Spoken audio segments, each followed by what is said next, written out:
నమస్కారం SDV news కి స్వాగతం. ఇక డీటెయిల్స్ చూస్తే ప్రకాశం బ్యారేజ్ ని 5 బోట్లు ఢీకొన్న ఘటనలో కుట్రకోణం బలపడుతోందని మంత్రి నిమ్మల రామానాయుడు తెలియజేశారు. దర్యాప్తు అధికారులు కూడా ఇదే అనుమానం వ్యక్తం చేస్తున్నారు. బ్యారేజ్ ని ఢీకొన్న పడవల్లో ఒకే యజమానికి చెందిన 3 బోట్లు ఉన్నాయని తెలిపారు.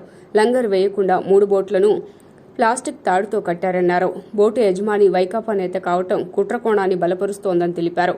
45-50 టన్నుల బరువున్న పడవలు 67, 69, 70 గేట్లను దాటి కౌంటర్ వెయిట్లను బలంగా ఢీకొట్టాయన్నారు. అదృష్టవశాత్తు బ్యారేజ్కి సంబంధించిన ప్రధాన కట్టడం గేట్లకు ఇబ్బంది లేదన్నారు.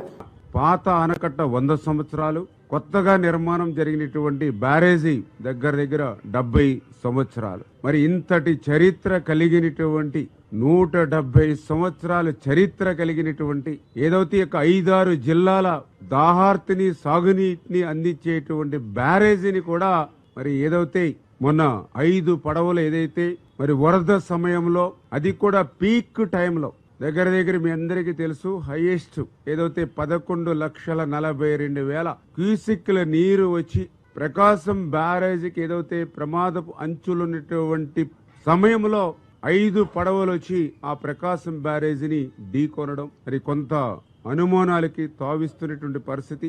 దీని వెనుక కుట్ర దాగి ఉంది అనేటువంటిది కూడా ఈరోజు ఆలోచనస్తున్నటువంటి పరిస్థితి. ఎవరైతే దర్యాప్తు సంస్థ వారు కూడా దాన్ని దర్యాప్తులో కూడా మరి అనుమానాలు వ్యక్తం చేస్తూ వాస్తవాలను వెలికి తీస్తూ బెంగళూరులో కూర్చుని జగన్ పులిహోర కబుర్లు చెబుతున్నాడని హోంమంత్రి అనిత ధ్వజమెత్తారు. ప్రభుత్వ యంత్రాంగం మొత్తం విజయవాడలోనే ఉండి సహాయక చర్యల్లో పాల్గొంటూ ఉంటే పేటీఎం బ్యాచ్తో జగన్ విష ప్రచారం చేస్తున్నారని ఆగ్రహం వ్యక్తం చేశారు. సొంత ఖర్చులతో వరద బాధితులకు పులిహోర ప్యాకెట్లు కూడా ఇవ్వని జగన్ బెంగళూరులో కూర్చుని పులిహోర కబుర్లు మాత్రం గొప్పగా చెబుతున్నాడని ధ్వజమెత్తారు. ప్రకాశం బ్యారేజ్కి కొట్టుకొచ్చిన బోట్లపై అనేక అనుమానాలు ఉన్నాయని, దీనిపై సమగ్ర విచారణ జరుగుతోందని మంత్రి వెల్లడించారు. వినాయక మండపాలకు డబ్బులు వసూలు చేసే జీవో జగన్ ప్రభుత్వం తెచ్చిందేనని మండిపడ్డారు. సీఎం దృష్టికి విషయం వెళ్లిన వెంటనే రూపాయి కూడా వసూలు చేయవద్దని గుర్తు చేశారు. 42 డ్రోన్ల ద్వారా క్లోరినేషన్ చర్యలు కూడా చేపడుతున్నట్లు మంత్రి వెల్లడించారు. ప్రపంచం అంతా చూస్తుంది, ప్రజలందరూ బయటికి వెళ్తే ఎస్ మాకు ఇది జరిగింది, మాకు ఇది అందింది అని చెప్తున్నారు. దాతలందరూ ముందుకొస్తున్నారు. సిగ్గుపడాలి. చిన్న పిల్లలు వాళ్ళకి కిడ్నీ బ్యాంక్స్ తీసుకొచ్చుకొని ఇది కూడా మేము ఇస్తామని చెప్పి సీఎం గారి దగ్గరకు వచ్చి వాళ్ళు ఇస్తున్నారు. కొంతమంది పిల్లలైతే చదువుకున్న పిల్లలైతే వాళ్ళ పాకెట్ మనీని తీసుకొచ్చి వరద సహాయ ప్రాంతాల్లో ఉన్న వాళ్ళందరికీ కూడా ఇవ్వాలని చెప్పి ఆలోచన చేశారు. కానీ ఇవన్నీ పక్కన పెట్టేసి ఎక్కడో బెంగళూరులో కూర్చొని ఈ రోజు ప్రభుత్వం మీద బురద జల్లే పరిస్థితి ఈ రోజు కనిపిస్తా ఉంది. అరే ఎక్కడో బెంగళూరులో కూర్చోండి అన్నది కూడా కాకతాళీయమే. ఎందుకంటే ఈయనకి నిజంగా పాస్పోర్ట్ ఇచ్చుంటే ఈ టైంకి లండన్లో కూర్చునేవాడు.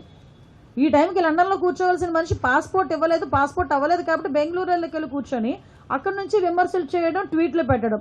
అరే నువ్వు 2 రోజుల అంటే మహా అయితే ఈ 9 రోజుల వరద ఉన్న ఈ విజయవాడ సిటీలో 20 నిమిషాలు గడిపాడు జగన్మోహన్ రెడ్డి కరెక్ట్గా చూసుకుంటే. ఒక రోజు ఒక 10 నిమిషాలు, ఇంకొక రోజు ఒక 10 నిమిషాలు. కానీ ఈ రోజు గౌరవ ముఖ్యమంత్రి చంద్రబాబు నాయుడు గారు అలా కాదే, ఉదయము సాయంత్రము కూడా వెళ్ళటమే కాదు, వాళ్ళందరూ కూడా ఎలా ఉన్నారు, ఏం చేస్తున్నారు అనేది చాలా క్లియర్గా కనుక్కొని సాయంత్రం మళ్ళీ మీ అందరికీ కూడా బ్రీఫ్ ఇచ్చి ఇక్కడ మళ్ళీ అఫీషియల్స్ అందరితో పాటు మీటింగ్ ఏర్పాటు చేసుకొని వాళ్ళతో క్లియర్గా ఎలా జరుగుతుంది. ఏ మంత్రి అండి ఈ రోజు వరకు ఒక బ్రీచ్ని క్లోజ్ చేయడానికి ఇన్ని రోజులు ఒక మంత్రి అక్కడ 3 రోజులు 4 రోజులు కూర్చున్న సందర్భం. ఈ రోజు talk of the nation CM Chandrababu Naidu పనితీరేనని మంత్రి కొలుసు పార్థసారథి పేర్కొన్నారు. విజయవాడకు చరిత్రలో ఎన్నడూ లేని ఉపద్రవం ముంచుకొచ్చిందన్నారు. ప్రకాశం బ్యారేజ్కి అది నిర్మించాక ఎన్నడూ రానంత వరద వచ్చిందన్నారు. వరద ముంపును ఎదుర్కొనే విధానంలో చంద్రబాబును అందరూ అభినందిస్తున్నారని పేర్కొన్నారు. చంద్రబాబు వయస్సు, ఆరోగ్యం ఏదీ లెక్క చేయకుండా బస్సులోనే ఉంటూ సహాయక కార్యక్రమాలు చేపట్టడం జరిగిందన్నారు. చాలా ఇళ్లు మునిగిపోయి సామాన్యుడి జీవనం అతలకుతలమైందన్నారు. 5-6 రోజులు ఇదే పరిస్థితి ఉండటంతో వారు ఆందోళన చెందారని పేర్కొన్నారు. ఈ సహాయ కార్యక్రమాలు అందటంలో ఎక్కడ తప్పులు దొరికినా వాటిని సమీక్షించుకుంటూ, ఎక్కడన్నా తప్పులు మరీ ఎక్కువగా జరిగితే వాళ్ళని మందలించుకుంటూ వారు మరి అన్నిటినీ కూడా సక్రమంగా పర్యవేక్షించడం జరిగిందని చెప్పేసి మనం చేస్తాను. రోజుకి 2-3 సార్లు టెలికాన్ఫరెన్స్ పెట్టి ఉన్నతాధికారుల దగ్గర నుంచి పార్టీ కార్యకర్తల దాకా అందరితో మాట్లాడి మీ ప్రాంతాల్లో ఏ సమస్య ఉంది, యుద్ధం మనకి రాకూడదు అనే లక్ష్యంతో మరి ఫుడ్ ని మరి కొన్ని లక్షల మందికి ప్రతి పూట కూడా దాదాపు 6 నుంచి 8 లక్షల మందికి లంచ్, డిన్నర్, అదేవిధంగా బ్రేక్ఫాస్ట్ అందజేసింది ఈ ప్రభుత్వం అని చెప్పేసి ఈ సందర్భంగా నేను మనవి చేస్తా ఉన్నాను. అదేవిధంగా ఎప్పుడు అనేక సార్లు వచ్చిన ఇటువంటి వరదలు, కానీ గతంలో ఎన్నడూ లేని విధానాల్ని ఈ రోజు మనం ఆచరించామని చెప్పేసి మనం చేస్తాం. ఎక్కడికైతే యంత్రాంగం చేరుకోలేకపోయిందో, ఎక్కడికైతే బోట్లు కూడా వెళ్ళలేని పరిస్థితి ఉందో, ఎక్కడైతే వాహనాలు వెళ్ళలేని పరిస్థితి ఉందో, అక్కడికి డ్రోన్స్ ని కేంద్ర ప్రభుత్వంతో మాట్లాడి డ్రోన్స్ ని తెప్పించి డ్రోన్స్ ద్వారా అక్కడ పరిస్థితుల్ని బేరీజు వేసుకుంటూ, డ్రోన్స్ ద్వారా ఫుడ్ ని చేరవేస్తూ, అదేవిధంగా హెలికాప్టర్ల ద్వారా కూడా దాదాపు 55 నుంచి 70 టన్నుల దాకా ఆహార పదార్థాలని మరి చేరలేని ప్రాంతాలకి చేరవేస్తూ,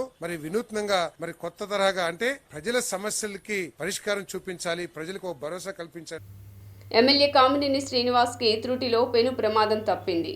కైకలూరు మండలం పందిరిపల్లి గూడెం దగ్గర కొల్లూరులో దిగిపోయిన కామినేని ప్రయాణిస్తున్న వాహనం అధికారులు, కూటమి నాయకుల అప్రమత్తతో పెను ప్రమాదం తప్పింది.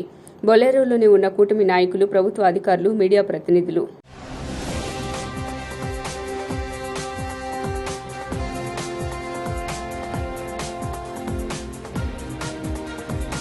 ఇంద్రకీలాద్రిపై కొలువైన శ్రీ కనకదుర్గమ్మ సన్నిధిలో చవితి మహోత్సవాలు అత్యంత ఘనంగా ముగిశాయి. ఇందులో భాగంగా శ్రీ నటరాజస్వామి వారి ఆలయం వద్ద ఉన్న శ్రీ వినాయకుని ఆలయ ప్రాంగణంలో వేద పండితుల మంత్రోచ్చరణల నడుమ ఆలయ కార్యనిర్వహణాధికారి కెఎస్ రామారావు దంపతుల చేత వైదిక కమిటీ సభ్యులు, అర్చకులచే పూర్ణాహుతి కార్యక్రమం శాస్త్రోక్తంగా చేయించారు. 3 రోజుల పాటు వినాయక చవితి సందర్భంగా స్వామివారికి అర్చకులు ఉదయం, సాయంత్రం 2 పూటలా పలు రకాలైన ప్రత్యేక కార్యక్రమాలను అత్యంత భక్తి శ్రద్ధలతో నిర్వహించారు. అనంతరం స్వామివారిని ఊరేగించి నిమజ్జన కార్యక్రమం నిర్వహించారు.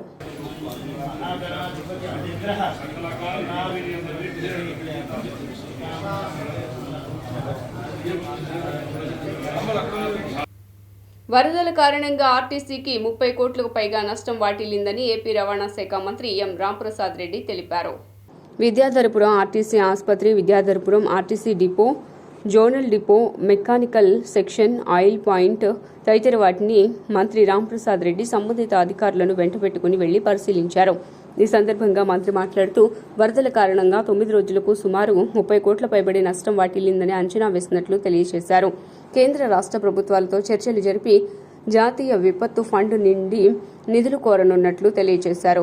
భవిష్యత్తులో ఎటువంటి నష్టం రాకుండా ఒక ప్రణాళికలు కోరటం జరుగుతోందన్నారు.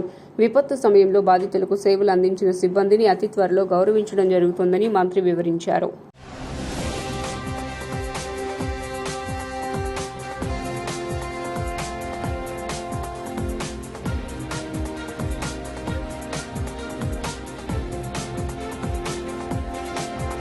అను హాస్పిటల్లో అత్యాధునిక చికిత్స, అరుదైన వ్యాధికి అను హాస్పిటల్ వైద్యులు చికిత్సను అందించారు.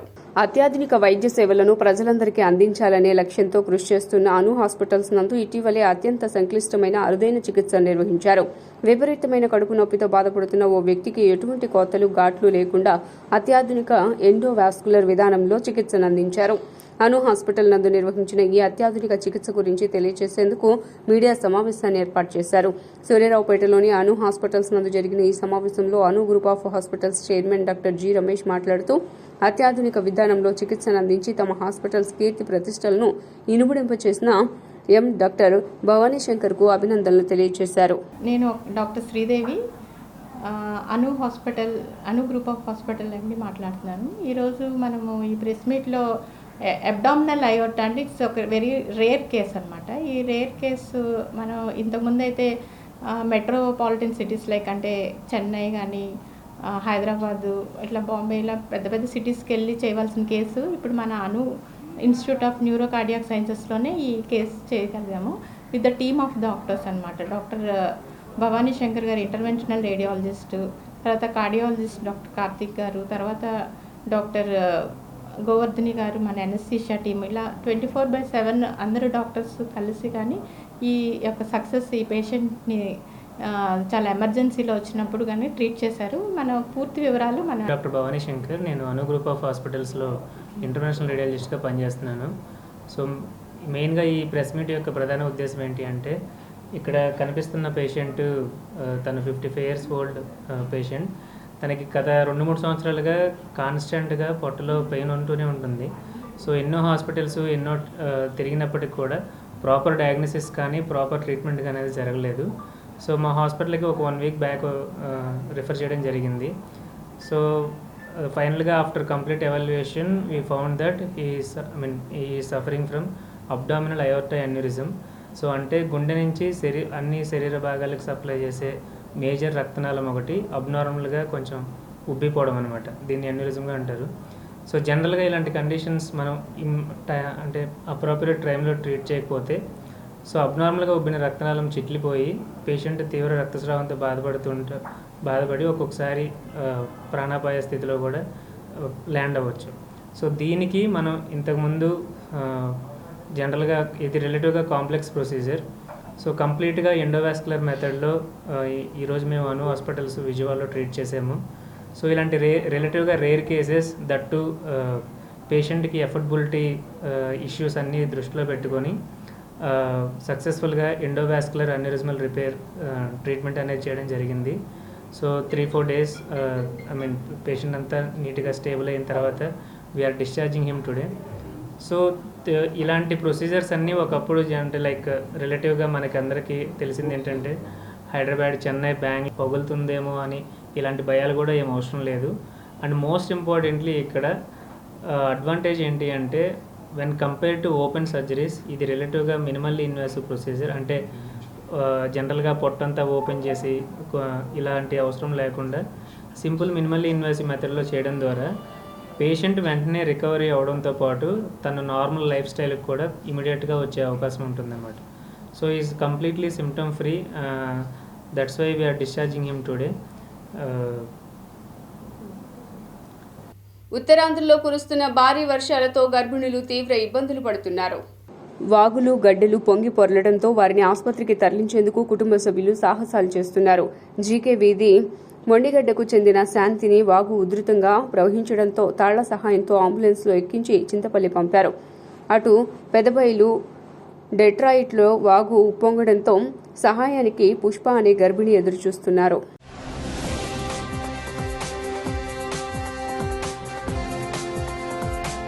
బుడమేరుకు వస్తున్న వరద ఉధృతిపై ఎప్పటికప్పుడు అధికారులతో మంత్రి నారా లోకేష్ సమీక్ష నిర్వహించారు. ఇరిగేషన్ శాఖ మంత్రి నిమ్మల రామానాయుడుతో సమన్వయం చేసుకుంటూ పనులను మరింత వేగవంతమయ్యేలా లోకేష్ చర్యలు చేపట్టారు. యుద్ధ ప్రాతిపదికన చర్యలు చేపట్టడంతో గండ్లు పడిన చోట్ల 500 క్యూసెక్కుల నుండి 200 క్యూసెక్కులకు సిపేజ్ లీకేజ్ తగ్గింది. పూర్తి స్థాయిలో లీకేజ్ అరికట్టేందుకు చర్యలు తీసుకోవాలని అధికారులను మంత్రి లోకేష్ ఆదేశించారు.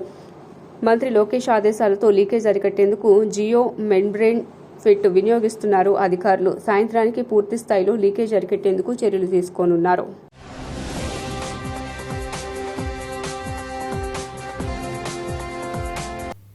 వరద ప్రభావిత 66వ సచివాలయంలో 100% పారిశుధ్య నిర్వహణ పూర్తయింది. వరద ప్రభావితమైన 149 సచివాలయాల్లో సోమవారం సాయంత్రం 4 గంటల వరకు 66 సచివాలయాల్లో పూర్తిగా 100% పారిశుధ్య నిర్వహణ జరిగిందని పురపాలక మరియు పట్టణాభివృద్ధి శాఖ నుండి 32 ఐఏఎస్ ఆఫీసర్లు, వార్డ్ స్పెషల్ ఆఫీసర్లుగా 149 ఆఫీసర్లు, వార్డ్ స్పెషల్ సచివాలయ ఆఫీసర్లుగా 62 పారిశుధ్య నోడల్ ఆఫీసర్లు, 950 శానిటేషన్ సూపర్వైజర్లు, 6,830 పారిశుధ్య కార్మికులతో ప్రతిరోజు వరద ప్రభావిత ప్రాంతాల్లో పారిశుధ్య నిర్వహణ శరవేగంగా జరుగుతోందని కమిషనర్ ధ్యాన్ చంద్ర అన్నారు. విజయవాడ నగరపాలక సంస్థ కమిషనర్ ధ్యాన్ చంద్ర సోమవారం ఉదయం వరద ప్రభావిత ప్రాంతాల్లో 1వ డివిజన్లోని గుణదల ఇన్నర్ రింగ్ రోడ్డు, 64వ డివిజన్లోని కండ్రిక జంక్షన్ నందు పర్యటించి వరద ప్రభావిత ప్రాంతాల్లో జరుగుతున్న పారిశుధ్య నిర్వహణను క్షేత్రస్థాయిలో పరిశీలించారు.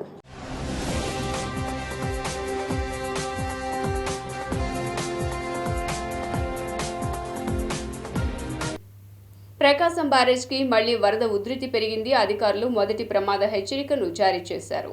ఎగువ నుంచి 4.50 లక్షల క్యూసెక్కుల నీరు వస్తోంది. దీంతో 70 గేట్లను ఎత్తిన నీటిని సముద్రంలోకి వదిలేస్తున్నారు. పులిచింతల, మున్నేరు, కట్టలేరు నుంచి ప్రవాహం బ్యారేజ్లో కలుస్తోంది. ప్రస్తుతం బ్యారేజ్ వద్ద 13 అడుగుల మేర పైగా నీటి మట్టం ఉండటంతో అధికారులు మొదటి ప్రమాద హెచ్చరికను జారీ చేశారు.